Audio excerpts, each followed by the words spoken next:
Saludos desde Trébol.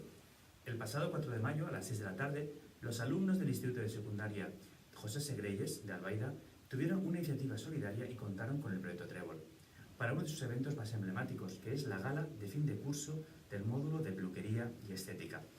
La gala se basó fundamentalmente en los diferentes tipos de vestuarios, de estética y de peinados que se pueden dar en las distintas culturas del mundo. Fue una gala muy colorida y muy visual en donde desfilaron los alumnos del instituto. El beneficio de la gala fue de 390 euros que se donaron a la Fundación Tutelar Trébol y de esta manera apoyar a las personas con discapacidad y su integración. Pero no se trató tan solo del beneficio económico. Además, pudieron participar varios usuarios de Trébol desfilando con ropa de nuestra tienda solidaria Trébol. De esta manera también se puede mentalizar a todos lo importante que es el reciclaje de la ropa usada y cómo se crea una cadena de solidaridad en donde colaboran los que donan la ropa, los que la preparan y los que la adquieren.